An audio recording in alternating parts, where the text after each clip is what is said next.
23,000-ზე მეტი შეწყვეტილი სიცოცხლე. აბორტი როგორც განაჩენია. ბოლო 10 წლის განმავლობაში გენდერული ნიშნის სქესის შერჩევის გამო საქართველოში 30,000-ზე მეტი გოგო არ დაიბადა. უნდა აიკრძალოს თუ არა ქვეყანაში აბორტი. ნაწებია კანონში და რაზე მეტყველებს სტატისტიკა. სელექციური აბორტი, კანონი, რელიგია და საზოგადოება. მაესტროელები დღეს 7-ზე. საღამომშვიდობისა თქვენ უყურებთ მაესტროელებს ირაკლი მაისურაძე, თორნიკე კვერენჩელაძე და მე მაგდანიკაშვილი ვარ თქვენთან ერთად. ჩვენი მთავარი თემა დღეს აბორტია, მისი მიზეზები, შედეგები, საზოგადოების სხვადასხვა ჯგუფების დამოკიდებულება ამ სამედიცინო აქტის მიმართ. როგორია აბორტის მარეგულირებელი კანონმდებლობა და სტატისტიკა, რომელიც ბოლო წლების საქართველოში ფიქსირდება. ამ ყველაფერს ჩვენ სტუმრებთან ერთად გავარკვევთ. აბორტის აკრძალვის მოთხოვნა პერიოდულად ჩნდება საჯარო სივრცეში. საზოგადოების ნაწილი მიიჩნევს, რომ ემბრიონის სიცოცხლის შეწყვეტა არც ერთი მიზეზით არ უნდა იყოს დაშვებული საქართველოში. ამ მოსაზრებას რადიკალურად უპირისპირდებიან ადამიანის უფლებებსა და გენდერულ თანასწორობაზე მომუშავე არასამთავრობოები. ისინი ამტკიცებენ, რომ აბორტის გაკეთების შესაძლებლობა არის ქალის ფუნდამენტური უფლების შემადგენელი ნაწილი და მისი შეზღუდვა არის დაუშვებელი. პრობლემის კიდევ ერთი მხარე გენდერული ნიშნით სქესის შერჩევა. ბოლო წლების საქართველოში მშობლების ამ სასტიკი გადაწყვეტილების გამო 30,000 გოგო არ დაიბადა და დაირღვა ბიჭებისა და გოგონების ბუნებრივი თანაფარდობა. და დინამიკა გვაქვს ამ მხრივ ქვეყანაში. სად არის პრობლემა ყველაზე მეტად გავრცელებული და რა რეგულაციებს უპირისპირებს სახელმწიფო ამ მავნე პრაქტიკას. დეტალებზე რამდენიმე წუთში ვისაუბრებთ. სანამ დაიწყება დისკუსია უკვე სტუმრებთან ერთად, მანამდე ცოტა რამ კანონმდებლობაზე. დღეს საქართველოში მოქმედი რეგულაცია სრულ შესაბამისობაშია საერთაშორისო სტანდარტებთან, გაეროს და ჯანმრთელობის მსოფლიო ორგანიზაციის რეკომენდაციებთან. უფრო კონკრეტულად, როდის უშვებს სახელმწიფო აბორტის გაკეთებას კანონიერად და რა არის ბოლო სტატისტიკური მონაცემები, გვიამბობს თეო მჭედლიძე, ის გვერდდება ახლა სტუდიაში. თეო, გამომშვიდობისა. თეო, გითხარი წესები, როდის არის კანონიერად შესაძლებელი აბორტის გაკეთება და რა შემთხვევებში? დღეს საქართველოში მოქმედი რეგულაციით და მინდა ვთქვა, მაგდა შენს გაიმეორე და ნიშნე ის, რომ საერთაშორისო სტანდარტებთან ეს შესაბამისობაშია. აბორტი კეთდება 12 კვირამდე. არის ნებადართული. ამ შემთხვევაში ექიმი არ კითხულობს, თქვათ, აქვს ნაყოფს სამედიცინო ჩვენება ან დედას რაიმე სამედიცინო ჩვენება, მოდი ასე ვთქვათ, რომ ეს არის მშობლების ნებასურვილის მიხედვით. 12 კვირამდე ნებისმიერ ქალს შეუძლია ნებისმიერი მიზეზით გაიკეთოს აბორტი. რაც შეეხება 12 კვირის შემდეგ რა ხდება? ეს არის დრო, როდესაც ბავშვის სქესის განსაზღვრა ხდება უკვე. და იქიდან გამომდინარე, რომ სელექციური აბორტები არ მხოლოდ საქართველოში, ზოგადად ცოტა კონსერვატულ ქვეყნებში პრობლემად, ასე ვთქვათ, იქაც არის, მიღებულია ესეთი სტანდარტი, რომ 12 კვირამდე, როცა ბავშვის სქესი არ ვიცით არც ექიმმა და არც მშობლებმა, ნებადართული იყოს აბორტი და მაშინ, როდესაც უკვე ბავშვის სქესი ჩანს, აბორტი ნებადართული იყოს მხოლოდ სამედიცინო ჩვენების ფონზე, ან შეიძლება იყოს სოციალური მიზეზიც. თეო, ახლა რომ დავაზუსტოთ, სქესის გამხელაც არის შეზღუდული. 12 კვირამდე ვერც განსაზღვრავს. კი ბატონო, რომ მედიცინა ამას ვერ განსაზღვრავს 12 კვირამდე. და როდესაც უკვე შესაძლებელია, აქ შემოდის სხვა უკვე რეგულაცია, როდესაც აკრძალულია. სამედიცინო მიზეზი მეტნაკლებად გასაგებია ამ გადაწყვეტილებას იღებს ექიმი, მაგრამ რა შეიძლება იყოს სოციალური მიზეზი? სოციალური მიზეზი შეიძლება იყოს მაგალითად ქალის გაუპატიურება. სოციალური მიზეზი შეიძლება იყოს მაგალითად ქალი არის ორსულად და უცების შეიძლება დარჩეს მარტო ხელა ყველანაირი ფინანსური შემოსავლების გარეშე. ამას უკვე ინდივიდუალურად განიხილავენ, ასე ვთქვათ და შეიძლება იყოს ვთქვათ დედის სამედიცინო ჩვენებაც გულისხმობა არა ვთქვათ რაიმე სახის სიმსივნეს, შეიძლება ის იყოს მისი ფსიქოლოგიური ან ფსიქიკური მდგომარეობა. გადაწყვეტილებას სამედიცინო ასე ვთქვათ დონეზე იღებს ექიმი, ვთქვათ ის თუ ნახავს რომ ბავშვს აქვს რაიმე ჩვენება, მე ხდება გადაწყვეტილება. აი მეორე შემთხვევა ეს ძალიან სუბიექტურია. ქალ შეიძლება მართლაც ფსიქოლოგიური განწყობა ჰქონდეს ისეთი რომ ვერ იღებდეს ამ მდგომარეობას, ან მიეჩნდეს რომ მას არ აქვს შესაძლებლობა, მაგრამ აი ამის დადგენა ზუსტად სოციალური გაუპატიურება გასაგებია აბსოლუტურად. აქ სადაო არაფერი არ არის, მაგრამ აი შემოსავლის წყარო აქ სამუშაო ეს ყველაფერი ალბათ განსაზღვრულია. თუ აი რამ წესი თუ არის რაც მოქმედებს. დიახ, ესე კონკრეტული წესი ვთქვათ, ვინ ერთი კონკრეტული პირი, ასე ვთქვათ, არ არის, ვინც ამ გადაწყვეტილებას განიხილავს, თუმცა არის ასე ვთქვათ მიმართვიანობა, ხო? ეს ქალი პირველ რიგში სავარაუდოდ მიმართავს ექიმს, როცა მას სურს აბორტის გაკეთება და შემდეგ უკვე დაკვალიანება, ასე ვთქვათ, იქ ხდება, ვის უნდა მიმართოს და რანაირად უნდა მოხდეს. მადლობა, ეს თემა უნდა გავშალოთ აუცილებლად და ვნახოთ ჯერ. ოღონდ ვიდრე რეპორტაჟს ვნახავდეთ, იქამდე მინდა ვთქვა, რომ ცოტა მძიმე კადრები არის რეპორტაჟში და თუ შესაძლებელია, არ არის სასურველი, რომ ეს კადრები ნახო ბავშვებმა. მადლობა თეო. აქ უნდა გაკეთდეს აბორტი, ახაც უნდა გაკეთდეს, მაგრამ აი აქ არ უნდა გაკეთდეს, გასაგებია.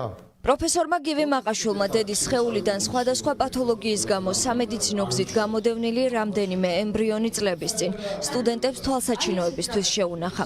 ეს კი ის შემთხვევაა, როცა ნაყოფიც ჯანმრთელია და ემბრიონის სქესიც მამრობითია. ორსულობის შეწყვეტა დედის დაავადებული საშვილოსნოს გამო მოხდა. გივი მაყაშვილი ამბობს, რომ ამ ნიმუშმა ბევრი სიცოცხლე გადაარჩინა. თქვენი აზრით, საიდან იწყება ადამიანის სიცოცხლე? სიცოცხლე სიყვარულიდან იწყება ალბათ. სიცოცხლეს ჩასახვიდან იწყებს. ნუ რაღაც პერიოდის მერე და ცხოვრებას გააზრებული ასაკიდან. ადამიანის სიცოცხლე იწყება ჯერ კიდევ მუცლად ყოფნის დროს. ადამიანის სიცოცხლე მუცლიდანვე არ უნდა მოუსწრო. ემბრიონი სამყაროში ყველაზე რთული უჯრედია და ჩასახვის წამიდანვე გარკვეული გენი აქვს. გრძნობს ტკივილს, გააჩნია მიზანმიმართული მოძრაობები და რეაქციები გარემო პირობებზე. მასში კოდირებულია სისხლის ჯგუფი, სქესი, თვალისფერი, ხასიათი და ნიჭიც კი. იმის მიუხედავად, რომ ცოცხალ ორგანიზმს სიცოცხლის სურვილი აქვს, ორსულობა ყოველთვის ბავშვის დაბადებით არ სრულდება და არის შემთხვევები, როცა დედის სხეულიდან ნაყოფის გამოდევნა მიზანმიმართულად ხდება.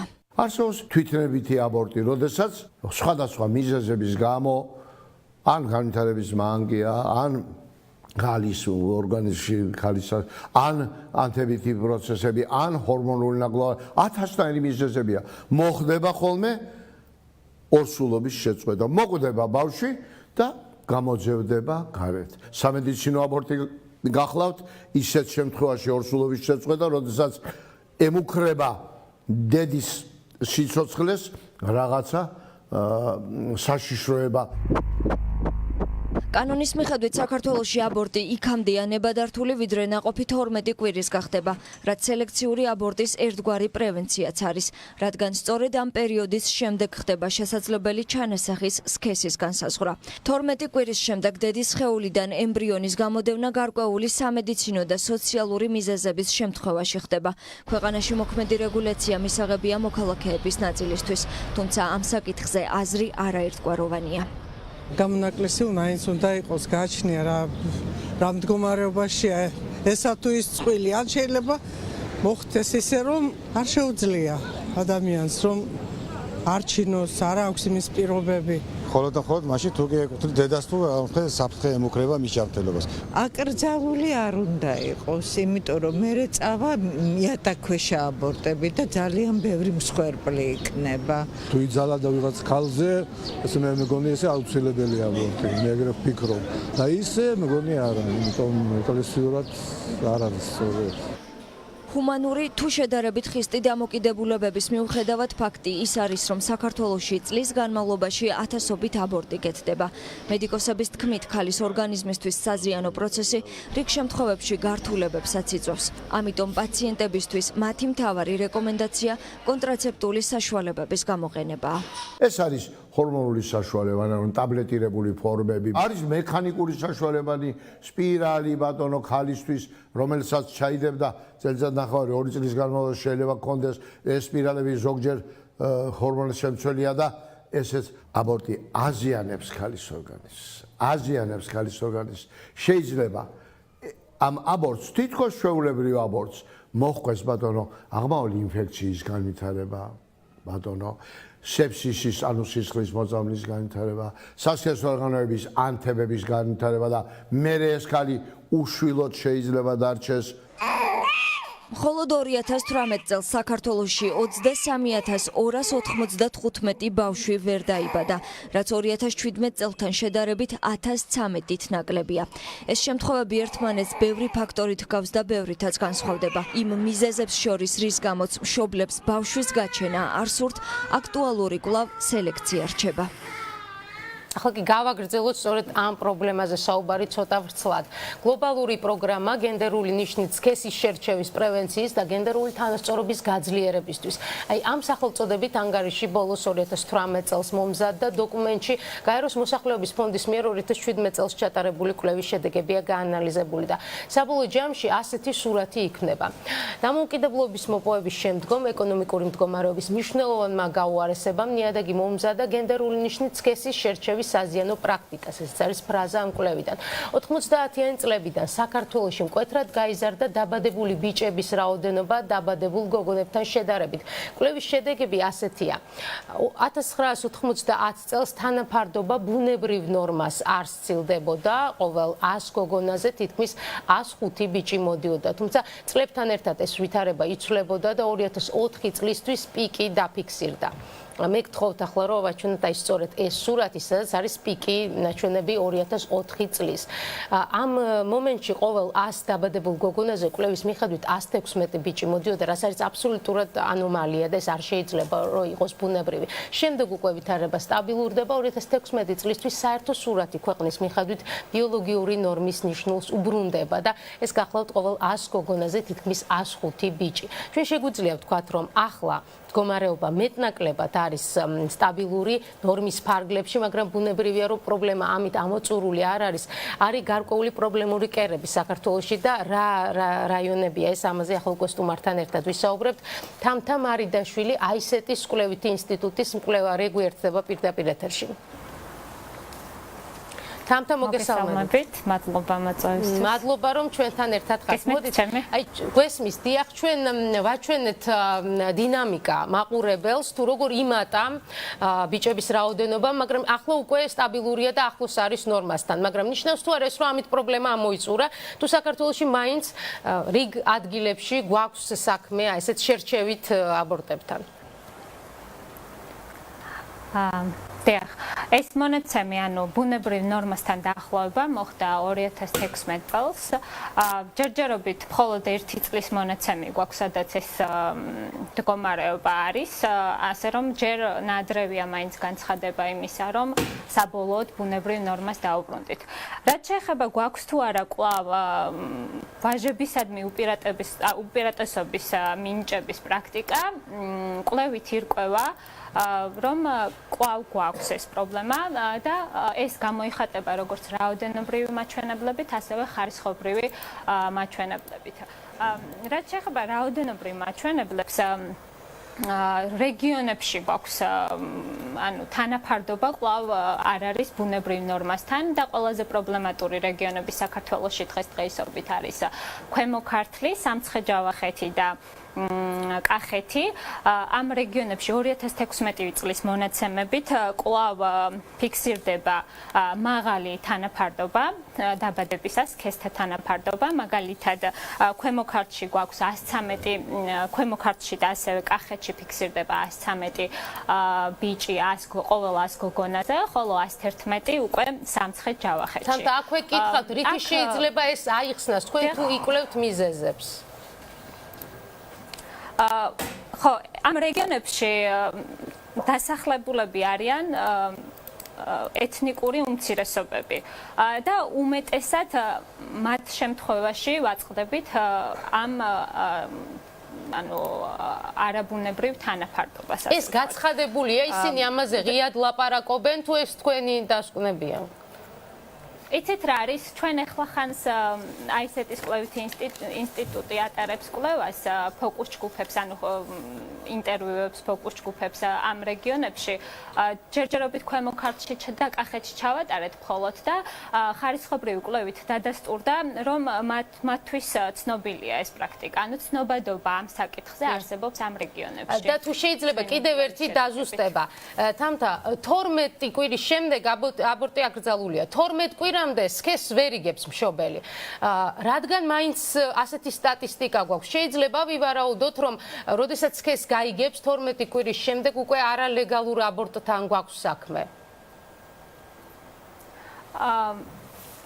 იცით რა არის ეს ჩემს კომპეტენციაში ბოლომდე ანუ გვაქვს რაღაც ინფორმაცია, მაგრამ დაზუსტებულ ინფორმაციას ვერ მოგაწყვით.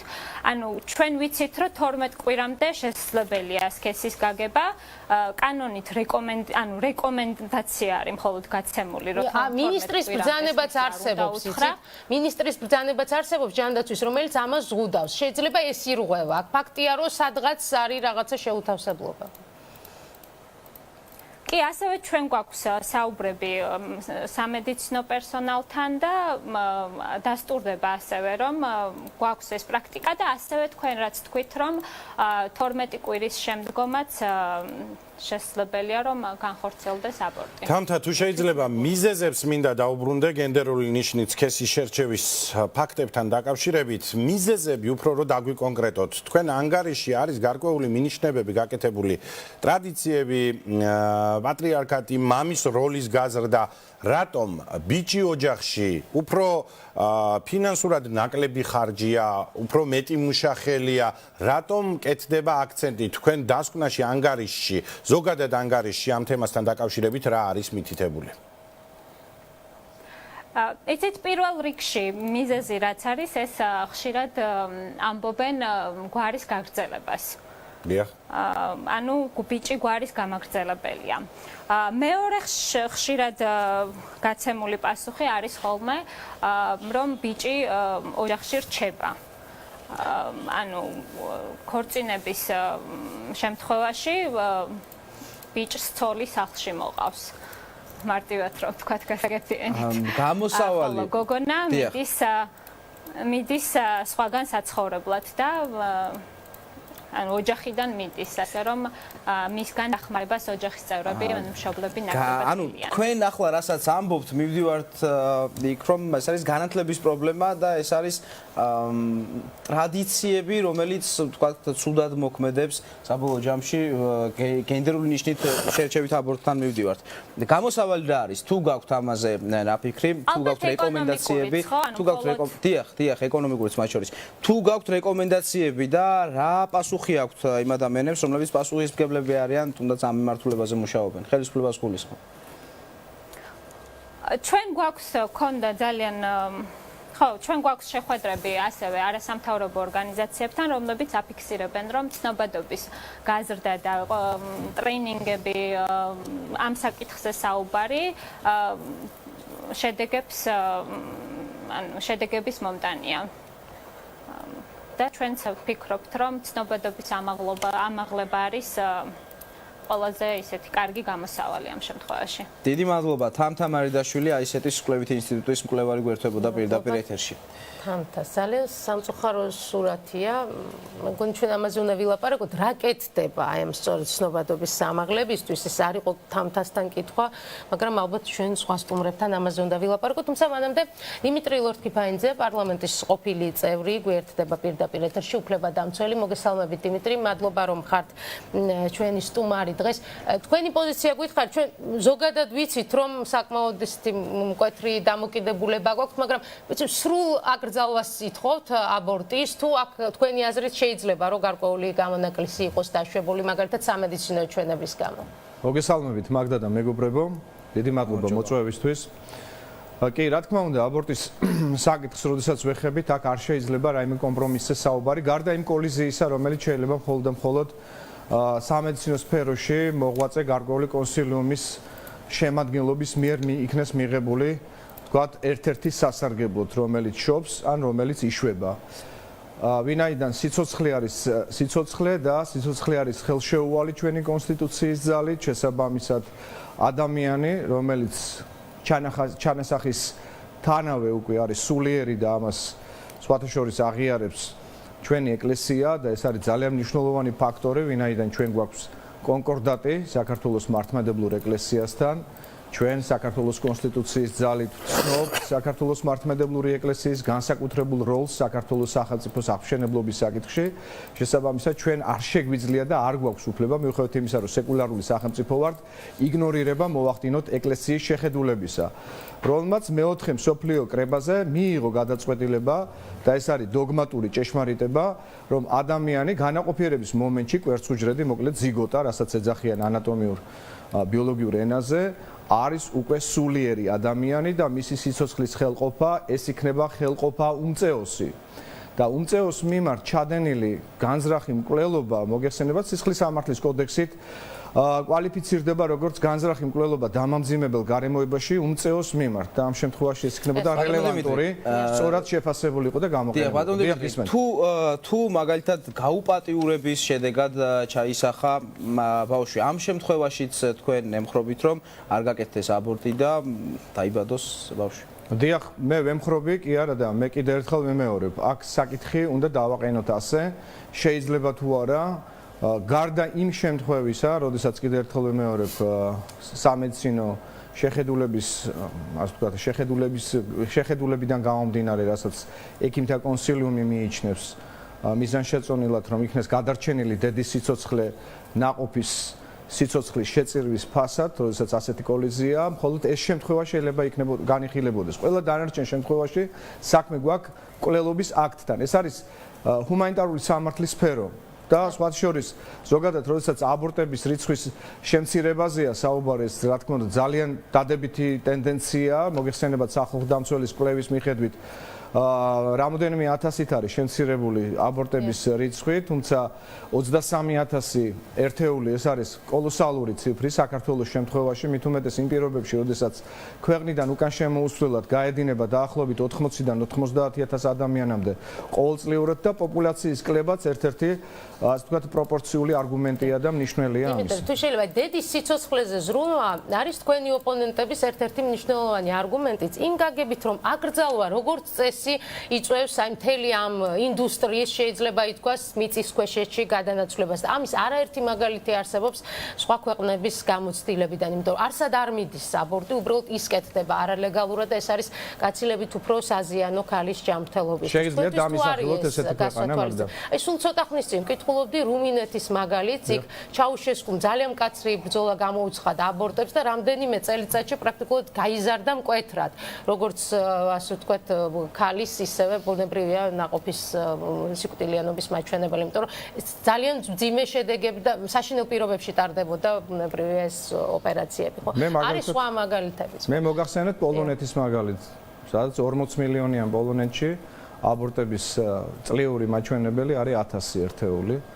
და თქვენ წარმოიდგინეთ, რომ ეროვნული ინტერესის დონეზე აყვანილი პოლონეთში ძალიან დიდი სამუშაოებია გაწეული იმისთვის, რომ აბორტების რიცხვი შემცირდეს და იქ არის სპეციალური მიმღები პუნქტები, შეიძლება ნანახიც გაქვთ, ტელესიუჟეტიც გავიდა, ასეთი როგორც ბანკომატის ასე ვთქვათ ბოქსია, მოკლედ გაკეთებული და ბანკომატის ბოქსში ხდება ბავშვის ჩვილის მოთავსება დედის მიერ ინკოგნიტოდ, რომელიც შემდგომში შესაბამისი ტექნოლოგიური პროცესის გათვალისწინებით იღებს ბავშვს და იქვე არის ვთქვათ ესე იგი მიმღები პუნქტი, ბიაქალი, რომელიც ბავშვს ვთქვათ შესაბამის პირობებში. ეს მოდელი უნდა მოვარგოთ, ბატონო დიმიტრი, მე თორნიკეს კითხვას მინდა დაუბრუნდე, როდესაც ძალადობის ნაყოფი იბადება, ამ შემთხვევაში საუბრობთ ახალი სიცოცხლის უფლებაზე, მაგრამ დედის უფლება თუ არის ამ შემთხვევაში გათვალისწინებული, მას არ უნდა იმ ტრაგედიის, მისთვის ტრაგედიის გახსენება ყოველდღიურად, ყოველწლიურად შემდგომში. ამ შემთხვევაში ვის დაეკისრება პასუხისგებლობა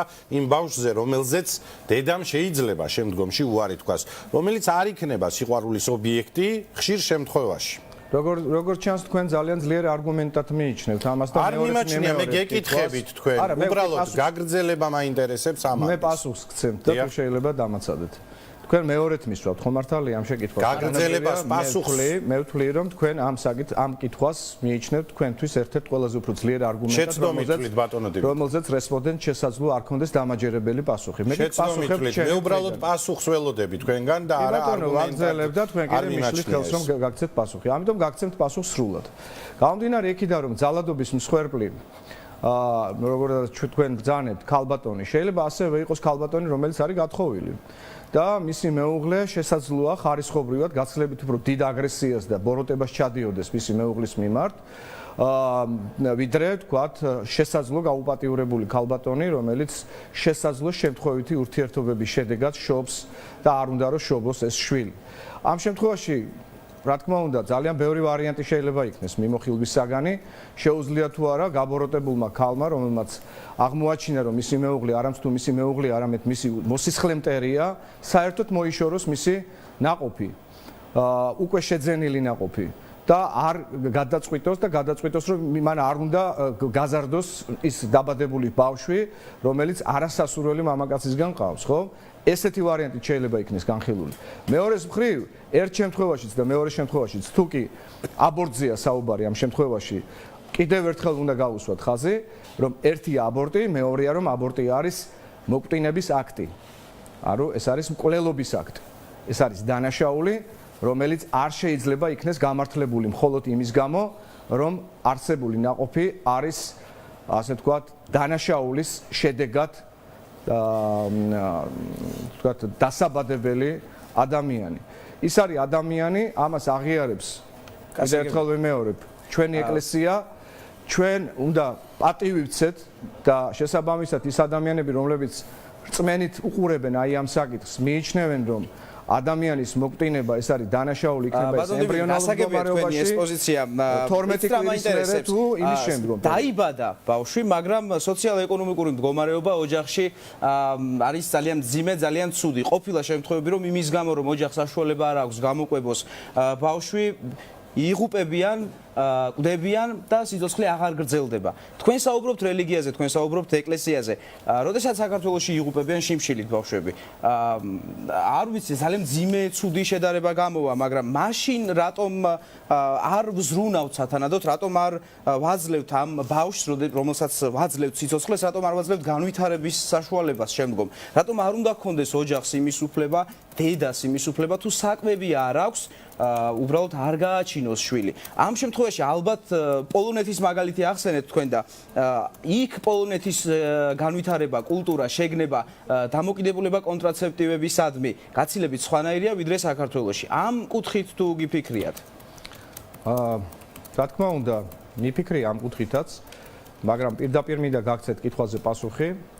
ის ფაქტორი, რომ სახელმწიფო არასათანადოდ აფასებს, ასე ვთქვათ, დაბადებულ ჩვილთა მიმართ და მიტოვებულ ჩვილთა მიმართ პოლიტიკის განვითარებას, ეს არ აძლევს უფლებას მავანს, რომ ჩაიდინოს, ასე ვთქვათ, დანაშაული და მოაკვდინოს ახლად ჩობილი ან ახლად დასაბადებელი ნაყოფი, ასე ვთქვათ, მოიცილოს და ჩაიდინოს დანაშაული.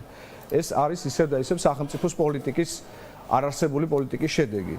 ამიტომ, როდესაც საუბარია პოლონეთის მაგალითზე, კიდევ ერთხელ შეგახსენებთ, რომ პოლონეთში არის ჩვილბავშვთა მიმღები პუნქტები, სადაც დედა შეუძლია ინკოგნიტოდ მივიდეს და ჩააბაროს ეს ბავშვი, ისე რომ მას არავინ არ კითხავს. გარდა ამისა, იქ კანონმდებლობა ცნობს მის უფლებას, რომ გარკვეული თვეების განმავლობაში მიაკითხოს შვილს და კვლავ განაცხადოს უფლება საკუთარ შვილზე. ასე რომ ყოველთვის ჯობია, რომ დაბადებულ ბავშვზე პასუხისმგებლობა აიღოს სახელმწიფომ და შესაბამისად სახელმწიფო პოლიტიკა უნდა ითვალისწინებდეს აღნიშნულს და ჩვენთან სამწუხაროდ საქართველოს სინამდვილეში თუ მიმსჯელებთ დემოგრაფიული პოლიტიკის არარსებობის პირობებში საერთოდ მრავალშვილიანი ცნებაც კი არ არსებობს და როდესაც მრავალშვილიანი დედის ან მარტო ხელად დედის სოციალური დაცვის პაკეტი არ არსებობს სახელმწიფო პოლიტიკის დონეზე, ბუნებრივია აბორტებისკენ სწრაფვა არის ნებსით თუ უნებლიეთ წახალისებული და ამაში სახელმწიფოს ბრალი უნდა ვეძებოთ, ბუნებრივია. თუმცა კიდევ ერთხელ ვიმეორებ, შიში ვერ იხსნის სიკვდილსაო, ნათქვამია და სახელმწიფო ვალდებული უნდა იყოს ახლად ჩობილი და მიტოვებული და ასე ვთქვათ, ზრუნველობა მოკლებული ბავშვის განვითარების შემდგომ ეტაპებზე თავად იზრუნოს და ინსტიტუციონალიზირება მოახდინოს სიცოცხლის დაცვის. მადლობთ, დიმიტრი, დაგემშვიდობებით. დიმიტრი ლოჩკიფანიძე, პარლამენტის ყოფილი წევრი და უფლებადამცველი იყო ჩვენი სტუმარი.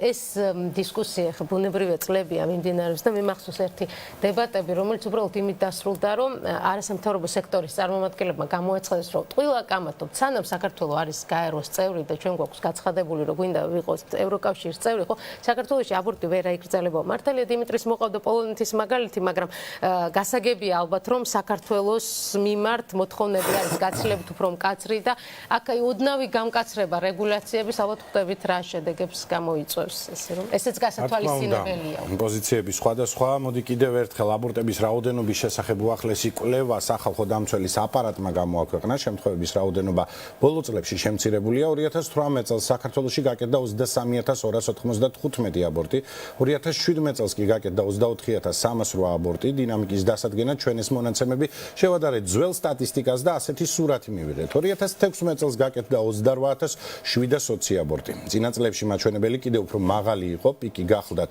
2012 წელი, მაშინ 39225 აბორტის გაკეთების ფაქტი დაფიქსირდა. კი მივესალმოთ სახალხო დამცველის გენდერული თანასწორობის დეპარტამენტის ხელმძღვანელი ანა ილურიძე არის ჩვენი სტუმარი. ანა, საღამოშვიდობისა. მადლობა რომ მონაწილეობთ გადაცემაში. საღამოშვიდობის. ანა, ძალიან გვაინტერესებს გარდა აი ამ რიცხვებისა, რა ვიცით ჩვენ მიზეზების შესახებ, ასაკობრივი ჭრილი თუ აქვს ამ კვლევას, რა ასაკში იკეთებენ დაუშვათ ქალები და არის თუ არა უფრო ადრეული ასაკი წინ წამოწეული ეს პრობლემაც თუ გვაქვს. მოგესალმებით. სახალხო დამცველის აპარატმა აბორტების კლებითი ტენდენციის შესახებ აღნიშნა 2018 წლის ადამიანის უფლებათა შესახებ საპარლამენტო ანგარიშში. ასევე 2018 წელს გაეროს მოსახლეობის ფონდის ხელშეწყობით სახალხო დამცველმა ჩაატარა კვლევა, რომელიც კონტრაცეფციაზე ხელმისაწვდომობას ეხებოდა და აბორტზე ხელმისაწვდომობასაც განიხილავდა ამ კუთხით, რამაც არც თუ ისე კარგი შედეგები აჩვენა. მიუხედავად იმისა, რომ ჩვენ გვაქვს კვლევა აბორტების რიცხვში, დღეს საქართველოში მაინც ფიქსირდება აბორტის გამოყენება როგორც ოჯახის დაგეგმვის ერთ-ერთი საშუალება, რაც არის ის ტენდენცია, რომელსაც უნდა ვებრძოლოთ ხარისხიანი და უსაფრთხო აბორტზე ხელმისაწვდომობის გათვალისწინებით და არა აბორტების აკრძალვა, როგორც ამაზე საუბრობდა მამაკაცი რესპონდენტი, რომელსაც სავარაუდოდ არ დასჭირდება აბორტის გაკეთება, თუმცა ის თავს მიიჩნევს ვალდებულად და უფლებამოსილად, რომ ამ საკითხებზე ისაუბროს. რატომ იკეთებენ აბორტს? ამას თუ იკვლევთ?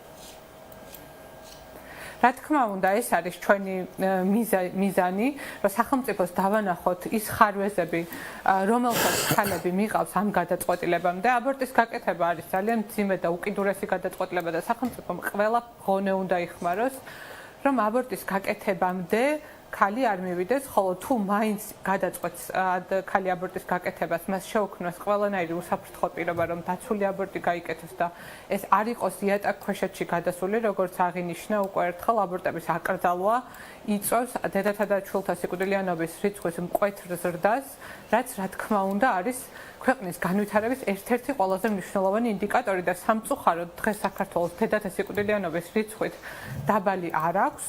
და ჩვენ აბორტების აკრძალვით ამ თემას ნამდვილად ვერ ვუშველით. რაც შეეხება მიზეზებს და ხარვეზებს, თუ რატომ იკეთებენ ქალები აბორტს და რატომ მიმართავენ ამას, ერთი არის ცნობიერების დაბალი დონე კონტრაცეფციასთან დაკავშირებით. ქალებმა არ იციან, ან არ აქვთ შესაძლებლობა იცოდნენ, თუ რა სახის კონტრაცეფცია არსებობს. მეორე არის ფინანსური ბარიერები. კონტრაცეფციაზე ფინანსურად ხელმისაწვდომობა ყველას არ აქვს. კონტრაცეფცია არ არის და ოჯახის დაგეგმვის სერვისები ზოგადად არ არის ჯანდაცვის საყოველთაო პაკეტში გათვალისწინებული. და ოჯახის დაგეგმვის სერვისები ქალებს საქართველოს მასშტაბით არ მიეწოდებათ, რაც განსაკუთრებით პრობლემურია ეთნიკურად არაქართულ ეთნიკური უმცირესობების დასახლებულ სოფლებში, ამგვარი ინფორმაციის გავრცელება და ცნობიერების დაბალი დონე, სოფლად მცხოვრებ ქალებში, ასევე პრობლემა არის კონტრაცეფციასთან დაკავშირებით ინფორმაცია არასრულწლოვნებში, რომლებიც იწყებენ, ხო? სქესობრივ ცხოვრებას და მათ შეიძლება, მათ უნდა ქონდეთ ინფორმაცია დაცულ და უსაფრთხო კავშირებზე, რათა ამან არ მიგვიყვანოს არასასრულო ლოცულობასთან. ანა, ერთი თქვენი კვლევიდან მინდა რომ ერთი ამონარიდი წავიკითხო. მონიტორინგის შედეგად დადგინდა, რომ რიგ შემთხვევებში სერვისის გამცემი პროფესიონალები ცდილობენ ქალებს გადააფიქრებინონ აბორტის გაკეთება და ამისთვის ზოგ შემთხვევაში ისეთ არაეთიკურ გზებსაც მიმართავენ, როგორც არის განზრახ არასწორი ინფორმაციის მიწოდება მისი ჯანმრთელობის მდგომარეობის შესახებ. რას ეუბნებიან ასეც უბრალოდ ეს რამდენად გავრცელებული პრაქტიკა და ამის საწინააღმდეგო სახელმწიფო რამეს თუ აკეთებს, თქვენ როგორ იცით?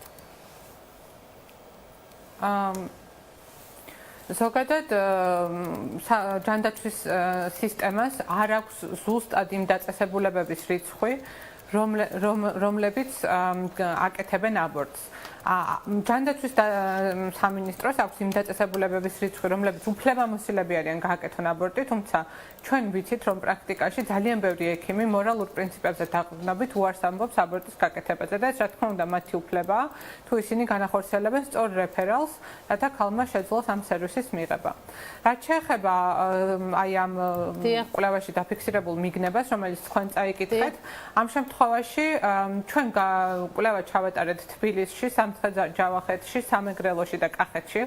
შესაბამისად, ეს კვლევა მხოლოდ აი ამ რეგიონების შედეგებს მოიცავს და ჩვენ ვესაუბრებთ სერვისის გამცემებს, კერძოდ გინეკოლოგებს, რომლებიც აკეთებენ აბორტს და მათ თავად თქვეს, რომ ისინი ხშირად ატყუებენ ან ცრუ ინფორმაციას გასცემენ ქალის ჯანმრთელობასთან დაკავშირებით, ეუბნებიან, რომ შესაძლოა ეს იწვევდეს უშულობას, ან ეუბნებიან, რომ მათ საშულოსნოს კედლები აქვთ იმდენად თხელი, რომ შესაძლოა აბორტმა გამოიწვიოს სისხლდენა და ასე შემდეგ. ეს არის პირდაპირ დაფიქსირებული, ისინი ამას სიამაყით აღნიშნავენ და ისინი ამას აღნიშნავენ, რომ ყველა ღონეს ხმარობენ, რომ ქალს გადააფიქრებენ აბორტის კეთება, თუმცა უკეთრად რატომ აკეთებენ ამას? ეს რაღაცა სახელმწიფო პოლიტიკა არის ასეთი მათი გაგებით ისინი, თუ ეს მათი მორალური გარკვეული პრინციპებიდან გამომდინარე ხდება? რელიგიური პრინციპებიც არის.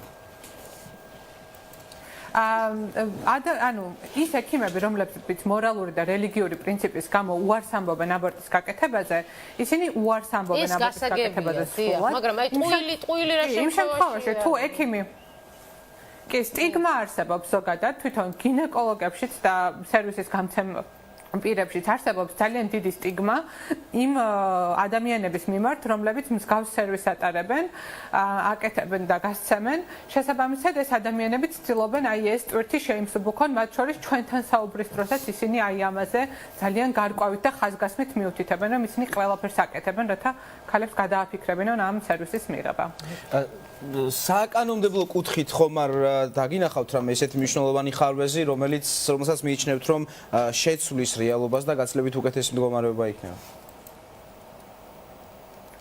საკანონმდებლო კუთხით არის რამოდენიმე ხარვეზი, მაგალითად ის, რომ აბორტის სერვისის მისაღებად მოცდის ვადა გაიზარდა 3-დან 5 დღემდე და მაგალითად მაღალმთიან რეგიონებში მცხოვრებ ქალებს, სადაც არ არის აბორტის სერვისის გამცემი დაწესებულებები, უწევთ ჩამოვიდნენ, შემდეგ დაელოდონ 5 დღე, შემდეგ ან წავიდნენ უკან და ასე შემდეგ, რაც ზრდის მათი ტრანსპორტირების ხარჯებს და უარყოფითად მოქმედებს მათ ფსიქიკურ მდგომარეობაზე. ეს არის ერთი ხარვეზი, რომელიც ამ კუთხით ფიქსირდება. სხვა მხრივ, კანონმდებლობაში პრობლემა არ არის, ჩვენ პრობლემა გვაქვს კანონის სწორად აღსრულებაში, ჩვენ პრობლემა გვაქვს ცნობიერების დაბალ დონეში, იმაში, რომ ჯანდაცვის საყოველთაო პაკეტში და არ არის გათვალისწინებული ოჯახის დაგეგმვის სერვისები, იმაში, რომ ერთის მხრივ ქალები უარს ამბობენ აბორტის გაკეთებაზე, იმიტომ რომ აქვთ გარკვეული მოსაზრებები და ცდილობენ ანუ მიმართონ ასე ვთქვათ უკიდურეს ზომებს და მეორეს მხრივ აი ის დამოკიდებულება, როდესაც აბორტი აღიქმება ოჯახის დაგეგმვის ერთ-ერთ საშუალებად, რაც ასევე არის მეორე უკიდურესობა და ჩვენ უნდა ვებრძოლოთ ამ ორივე უკიდურესობის გამოვლინებას, ხო? რათა არ მოხდეს და მოხდეს რაღაცა ამ პროცესების ჯანსაღი განვითარება. სახელმწიფომ კიდევ ვამბობ, რომ ყველაფერი უნდა გააკეთოს, რომ გაიზარდოს ცნობიერების დონე, მათ შორის აბორტის თანდაო რისკებთან დაკავშირებით, რომელიც ქალის ჯანმრთელობას ემუქრება და უნდა დაიყვანოს მინიმუმამდე არასასურველი ორსულობების რიცხვი. აი ეს უნდა იყოს სახელმწიფოს პოლიტიკის მთავარი ამოსავალი და არა აბორტის. შემდეგ ჩვენ გვექნება შესაძლებლობა, რომ დიმიტრი ხუნდაძეს გავესაუბროთ და მისგან მოვისმინოთ, როგორია სახელმწიფოს დამოკიდებულება ამ საკითხის მიმართ, თუმცა მანამდე იცით, ჩვენ ვჯელობდით აბორტის დაშვების სოციალურ მიზეზებზე. არა სამედიცინო, არამედ მაშინ, როდესაც გარკვეული სოციალური მაჩვენებლებია. თავად გადაწყვეტილების მიღება როგორ ხდება, იქნებ ცოტა მეტად განგვიმარტოთ, იმიტომ რომ ეს არის ძალიან ინდივიდუალური ყოველი შემთხვევა და იცით, შეიძლება მიზეზი სუბიექტური იყოს, აი როდესაც ფსიქოლოგიურ მდგომარეობაზე გვაქვს ლაპარაკი, ან თუნდაც შესაძლებლობებზე. ესეც შეიძლება სუბიექტური იყოს და თუ მშობელი წყვეტს და უშუალოდ ვიღაცისთვის შეიძლება გარკვეული შემოსავალი არის საკმარისი რომ ყავდეს შვილი, ვიღაცისთვის შეიძლება არა. როგორ ხდება ამ გადაწყვეტილების მიღება და აქ რაიმე ხარვეზები თუ არის ეს გვითხარით? ოჯახის დაგეგმასთან დაკავშირებით გადაწყვეტილების მიღებაზე გავლენას ახდენს ის პატრიარქალური კულტურა, რომელიც არის საქართველოში, შესაბამისად ხშირად აბორტთან დაკავშირებით გადაწყვეტილებას იღებს არა თვითონ ქალი, არამედ ოჯახის სხვა წევრებიც. ჩვენ მონიტორინგისას და კვლევისას ჰქონდა შემთხვევები, როდესაც ქალებმა ფოკუს ჯგუფზე განაცხადეს, რომ ისინი 4-5 თვემდე მალავდნენ ორსულობას ოჯახში, რათა ოჯახს არ ეიძულებინა აბორტის გაკეთება. ხოლო მას შემდეგ, რაც ოჯახმა გაიგო, რომ ეს ქალი იყო ორსულად, მას აიძულეს, მიუხედავად იმისა, რომ 4 და 5 თვის ნაყოფზე აბორტის სერვისის გაცემა უკვე არალეგალურია, მას აიძულეს, რომ გაეკეთებინა აბორტი. ასეთი უკიდურესი ზომებიც არსებობს. ლეგალურად რა შეიძლება გახდეს მიზეზი? ან ჩემი კითხვის არსი სწორედ ეს იყო, როდესაც გასულია 12 კვირა, რა სოციალური მიზეზი შეიძლება იყოს, რა შემთხვევაშიც აბორტი იქნება ლეგალური? არ გულისხმობ გაუპატიურებას. შეიძლება რომ შემოსავლის წყაროს არ არსებობა გახდეს ასეთი მიზეზი მაგალითად. არა, 12 კვირის შემდეგ, რა თქმა უნდა, თუ ორი მიზეზი არსებობს, ერთი როდესაც ქალი არის ძალადობის მსხვერპლი, გაუპატიურების ან სექსუალური ძალადობის მსხვერპლი, ამ შემთხვევაში და არსებობს ამაზე ჩვენი კანონმდებლობა ითხოვს სასამართლოს გადაწყვეტილებას, თუმცა რა თქმა უნდა, ან 12 კვირაში სასამართლო გადაწყვეტილებას ვერ დებს და ხშირად პრაქტიკაში გამოძიების დაწყების ცნობაც კმარა ხოლმე ამისთვის. ან თუ ნაყოფის შენარჩუნება დედის ჯანმრთელობას უქმნის საფრთხეს, მნიშვნელოვან საფრთხეს, მხოლოდ ამ შემთხვევაში ხდება, რა თქმა უნდა, ნაყოფის მოშორება. სხვა შემთხვევაში ეს არ არის ლეგალური არც ერთ შემთხვევაში. მათ შორის არც სოციალური პირობებით. ჩვენ ვსაუბრობთ 12 კვირის შემდეგ განხორციელებულ აბორტზე. ხოლო 12 კვირამდე ქალი საკუთარ სხეულზე თავად იღებს გადაწყვეტილებას. მადლობა ანა. სახალხო დამცველის გენდერული თანასწორობის დეპარტამენტის უფროსი ანა ილურიძე იყო ჩვენი სტუმარი. მნიშვნელოვანი განმარტება მოგვცა, გვარკვევდით რა და როგორ. ახლა კი მივესალმოთ დიმიტრი ხუნდაძე, ჯანმრთელობის დაცვის და სოციალურ საკითხთა კომიტეტის თავმჯდომარის მოადგილე გვერდება პირდაპირ ეთერში. საღამო მშვიდობისა. მოგესალმებით ბატონო დიმიტრი. მოგესალმებით. მოდით დავიწყოთ იმ პრობლემაზე, რომელიც გამოყო ჩვენმა წინა რესპონდენტმა. არ არის ქვეყანაში ფაქტობრივად სერვისი ოჯახის დაგეგმვის და ამ კუთხით თითქმის არ ეხმარებიან ოჯახებს და ქალებს. თქვენ სად ხედავთ პრობლემას? ეს ერთ-ერთი პრობლემა, რომელიც რესპონდენტმა გამოყო. სად გვაქვს პრობლემა? რა სად გვიჭირს? განათლებას პირველ რიგში დემომოსით ისე მოგესალმოთ თქვენს და ჩვენს ტელემაყურებლებსაც, მაგრამ თუ მხოლოდ ამ კითხვაში ჩამკეტავთ, მაშინ არავის არ კეტავთ, სრულიად თავისუფალი გარემო გაქვს ჩვენ. მე ვისმენდი თქვენი სტუმრების შეფასებებს, ბატონი დიმიტრი ლორთქიფანიძე საუბრობდა საკმაოდ დრო ქონდა მას მიცემული და ასეთი რამ თქვა, რომ ქვეყანაში არ არსებობს დემოგრაფიული პოლიტიკა. კატეგორიულად მეწინააღმდეგები, არასოდეს დემოგრაფიული პოლიტიკის კუთხით იმდენი არ გაკეთებულა, რაც თქვა 2013 წლის შემდეგ. ქვეყანას აქვს სახელმწიფო დემოგრაფიული უსაფრთხოების დოკუმენტი, ის გეგმოზომიერად მიყვება, რა თქმა უნდა, თუმცა დემოგრაფია ეს არის გრძელვადიანი ასე ვთქვათ თემატიკა და მოკლევადიან ეფექტებს ასე ვთქვათ მრავლად არ უნდა ველოდოთ, თუმცა თუ არასოდეს არ დავიწყეთ, შედეგი დადებითი არასოდეს არ იქნება და გაერომ როგორც შეგვახსენა, რომ 2050 წლისათვის საქართველოს 1,170,000 მოქალაქის შემცირება ემუქრება, ეს უკვე რეალობა დადგება. ეხლა რაც შეეხება აბორტებს, მინდა გითხრათ, რომ ეს ნამდვილად პრობლემაა. 2007 წლის შემდეგ განსაკუთრებით შესამჩნევია მზარდი დინამიკა ქვეყანაში აბორტების რიცხოვნობის და მინდა გითხრათ, რომ პიკური მაჩვენებელი იყო 2012 წელს, როცა მხოლოდ რეგისტრირებული აბორტების რიცხვი 40,000-ს აღწევდა, არა და სხვადასხვა პირდაპირი თუ არაპირდაპირი დათვლებით ის გაცილებით მეტი იყო. ეხლა დამოკიდებულება თუ რა უნდა გააკეთოს სახელმწიფომ, თქვათ, იყო საზოგადოების გარკვეული ნაწილი, მათ შორის ბატონი დიმიტრი ლორთქიფანიძე ასაბუთებს, რომ უნდა იყოს აკრძალული ქვეყანაში აბორტები. მე არ მგონია, რომ თქვათ საუკეთესო გამოსავალი იყოს აბორტების აკრძალვა. მე ვფიქრობ, სახელმწიფოს დამოკიდებულება უნდა იყოს იმდაგვარი, რომ პოტენციური დედა, მშობელი, ოჯახი არ მივიდეს ამძიმე გადაწყვეტილებამდე.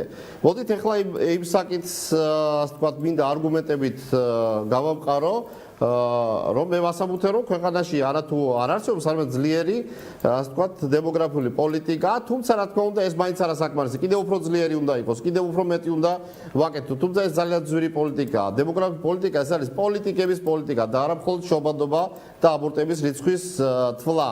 მაგალითად რა გავაკეთეთ იმისათვის, ახლა შემცირდა თქვენ ამბობთ, რომ შემცირდა აბორტების რიცხვი. ეს თავისით არ შემცირებულა და ის იყო მზარდი, როგორც მოგახსენეთ.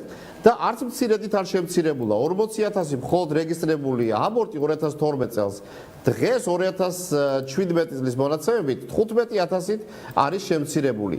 და ასე ვთქვათ, შემცირების ტენდენცია კიდევ გრძელდება. 2018 წლის მონაცემებით ჯერ არ არის, მაგრამ წინასწარი ვარაუდით ის კიდევ უფრო ნაკლები იქნება. რამ გამოიწვია ეს შემცირება? სწორედ იმ გამიზნულმა პოლიტიკამ, რაც ჩვენ გავატარეთ. პირველი ის რომ მშობიარობა ქვეყანაში არის სახელმწიფოს მხრიდან დაფინანსებული საყოველთაო ჯანდაცვის პროგრამით და მინდა გითხრათ რომ 300,000-მდეა დაახლოებით ქვეყანაში მშობიარობა დაფინანსებული. დეკრეტული შეუძლებების გაზრდა. ასევე მესამე და შემდგომი ბავშვის დაფინანსების პროგრამა იმ რეგიონებში, სადაც სიკვდილობა ჭარბობდა შობადობას. ეს არის შობადობის წამახალისებელი პროგრამა და გულისხმობს რას? ყოველ მესამე და შემდგომ ბავშვზე არის ყოველთვიური დახმარება ბარში 150 ლარის ოდენობით და მთაში 200 ლარის ოდენობით. სანამ ბავშვი არ გახდება 2 წლის. შემოვიღეთ ასევე ჩვენ მთის კანონი, თუ სწორად მახსოვს 2015 წელს, სადაც სხვა სოციალურ პაკეტთან და სხვა შეღავათებთან ერთად რომ თას დაუბრუნდეს ასე ვთქვათ მოსახლეობა და იქ პირობები გაუმჯობესდეს, არის ასევე პირველ და მეორე ბავშვზე დახმარებები. სელექტიური აბორტების მიმართულებით, რაც ძალიან მნიშვნელოვან უარყოფით ნეგატიურ გავლენას ახდენდა დემოგრაფიულ ვითარებაზე, ის რომ სქესთაშორისი ბალანსი იყო დარღვეული, გახსოვთ ალბათ, რომ ტრადიცია ჩამოყალიბდა, რომ ბიჭის დაბადების შემთხვევაში ვისროდით თოფს და გოგონას სქესის დადგენის შემთხვევაში დროზე ადრე ვწყვეტით ორსულობას. ჩვენ ავგზავნეთ სელექტური აბორტები, დღეს რა თქმა უნდა ეს მაჩვენებელი მაინც მაღალია, ვიდრე ის უნდა იყოს, მაგრამ კლება შეინიშნება სელექტურ აბორტებში. პირისპირებს ამას. 3-დან 5 დღემდე იქნება აქვე გვითხრათ, იმიტომ რომ ეს უკავშირდება ეთნიკურ უმცირესობებს, ხო, იმიტომ გამოკვეთილი გეოგრაფია აქვს ამ პრობლემას. რომელზე მეუბნებით? გენდერული ნიშნით სქესის შერჩევას. ჩვენ ყავდა კვლევითი ორგანიზაციის წარმომადგენელი და არა, ვერ ვიტყოდი მთლიანად. არა, მთლიანად ქართულ ეთნოსშიც და სხვა ეთნიკურ ჯგუფებშიც ბოლო ტენდენცია იყო იმ დაგვარი, რომ ზეიმობდით მხოლოდ ბიჭების დაბადებას. ეხლა 3-დან 5 დღემდე რომ გავზარდეთ, ესაც ჩვენი ხელისუფლების პერიოდში მოხდა, რატომ გაიზარდა აბორტის წინა მოსამზადებელი პერიოდი? ეს იმისათვის, რომ ცნობიერება გაიზარდოს, მეტი ინფორმაცია მიიღოს პოტენციურმა დედამ, ორსულმა, თუ რა არის აბორტი, რა გართულება შეიძლება მას მოყვეს, იმიტომ რომ ხშირად იყო რომ წყვილი აბორტს საუკეთესო საშუალება თვლიდა პრობლემებიდან, თქვათ, გვერდზე გადგომისთვის. ეს არ არის სწორი. ამიტომ მას უნდა ქონდეს ყველა ინფორმაცია და შემდეგ გადაწყვეტილება რა თქმა უნდა მასზეა. ასევე უკანონო აბორტებთან მიმართებაში გაიჟღერა თქვენი ასე ვთქვათ რესპონდენტის მხრიდან, რომ გარდა რეგისტრირებულისა არსებობს უკანონო და ვთქვათ არარეგისტრირებულ, არალიცენზირებულ დაწესებულებებში კეთდება აბორტები. მე არ დავეთანხმებოდი ამას, თუმცა ერთეული შემთხვევები შესაძლოა იყოს, თუმცა არ მგონია რომ ერთეულიც იყოს და რატომ. ჩვენ 2014 წელს წელი შეიძლება შემეშალოს, მაგრამ ეს პერიოდი იყო წინა მოწვევის პარლამენტში, მერვე მოწვევის პარლამენტში, ჩვენ უკანონო აბორტების სისხლის სამართლებრივი პასუხისმგებლობა შემოვიტანეთ. და მას შემდეგ მე არ მგონია რომ რომელმა ექიმმა გარისკოს, თქვათ, ასეთი საექიმო საქმიანობის ჩატარება არალიცენზირებულ დაწესებულებაში ან არალიცენზირებული ექიმის თუ სამედიცინო პერსონალის მიერ რამე თუ საპირწონეთ არის საკმაოდ მძიმე ასე ვთქვათ პასუხისმგებლობა. ჩვენ ასევე ამ პოლიტიკის ნაწილია მრავალშვილიანი მშობლის სტატუსი შემოვიტანეთ. სადაც დღეს მთავრობას ევალება, რომ სულ აი მოკლე ხანში უნდა შემოიტანოს მხარდაჭერის პროგრამები ასეთი ოჯახებისათვის. ეხლა წეგან იყო საუბარი, რომ ბავშვებს უნდა ხელი შეეწყოთ, რომ ისინი შესაბამის გარემოში იყვნენ. ესაც ჩვენ 2016 წელს მივიღეთ შვილადაყვალისა და მინდობითი აღზრდის შესახებ კანონი, რამაც ძალიან მაღალი შეფასება მიიღო საერთაშორისო ექსპერტების მხრიდან. ანუ აქაც მიდგომა არის ის, რომ თუ ბავშვს არ აქვს საშუალება ბიოლოგიურ ოჯახში ცხოვრების, მისი გარემო მაქსიმალურად უნდა იყოს მიახლოებული ოჯახურთან. აი სწორედ ამ პოლიტიკამ განაპირობა ის, რომ დღეს აბორტების რიცხვი არის შემცირებული. თუმცა პრობლემაა, რა თქმა უნდა, ცნობიერება, პრობლემაა განათლება და მე ვფიქრობ, ყველა პრობლემა განათლების პრობლემამდე მიდის. ის რომ კონტრაცეპტივების მოხმარების დაბალი მაჩვენებელია, ესაც პრობლემურია, მაგრამ რეკომენდაცია რომ საყოველთაო ჯანდაცვის პროგრამაში აისახოს, რა თქმა უნდა მეც ვემხრობი, მაგრამ პრიორიტეტები სწორად უნდა გავსაზღვროთ, რას მოვაკლოთ ის თანხა, რაც გვაქვს.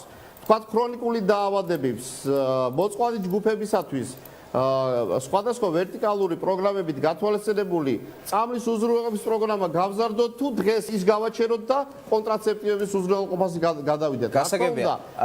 ბატონ დიმიტრი, ექიმები ახსენეთ თქვენ, მედიკოსები ახსენეთ და ჩვენმა წინა რესპონდენტმა განაცხადა, რომ კვლევაში ეწერა უბრალოდ მაგდამ ამოიკითხა კვლევის ის ნაწილი, რომ ექიმები იმისთვის რომ გადაარწმუნონ პაციენტები აკეთებენ, მიმართავენ, ხო, იტყუებიან არა ეთიკურ საქციელს ჩადიან. ამ პრობლემაზე რა პასუხი გაქვთ თქვენ და თუ გაქვთ ინფორმაცია ზოგადად მსგავს პრობლემებზე? რა თქმა უნდა, შესაძლოა გადაცნობა ნებისმიერ დარგში კონდეს, ვთქვათ ექიმს, მაგრამ მე არ ამგონია ამას კონდეს რამე მასიური ხასიათი. კიდევ ერთხელ ვამბობ, მიზანი იმისა, რომ ვთქვათ 3 და 5 დღემდე გაიზარდა აბორტის წინა მოსაფიქრებელი პერიოდი, არ არის მიზანი ის, რომ ვთქვათ ადამიანს თუ გადაწყვეტილება აქვს მიღებული, ეს გადაწყვეტილება შევაცვლოვებინოთ. ეს არის პერიოდი იმისათვის, რომ მაქსიმალურად გამოვიყენოთ, რომ მისი გადაწყვეტილება ბოლომდე იყოს მისივე მხრიდან გაცნობიერებული. რომ მას არ ეგონოს, რომ თქვათ აბორტს არ მოყვება გართულება, არ ეგონოს, რომ აბორტი არის ჩვეულებრივი პროცედურა, რომელიც პრობლემებისაგან ადამიანს თქვათ განაცალკევებს. მან უნდა იცოდეს რაზე მიდის. მე რა თქმა უნდა ეს მისი გადასაწყვეტია. ისე რომ ხედავთ რომ ამ მხრივ მithumetes დემოგრაფიული პოლიტიკა არ არის შემთხვევითი, არ არის ქაოტური. და არ შემთხვევით აღმოჩნდა რომ აბორტების რიცხვი შემცირდა ქვეყანაში. ისე რომ მოდით პრობლემები რა თქმა უნდა არსებობს, მაგრამ ნუ ვიტყვით რომ დემოგრაფიული პოლიტიკა ქვეყანაში არ არსებობს. ნუ ვიტყვით ის რომ თქვა თავისით შემცირდა აბორტების რიცხვი. მაშინ მანამდე რატომ არ შემცირდა თავისით?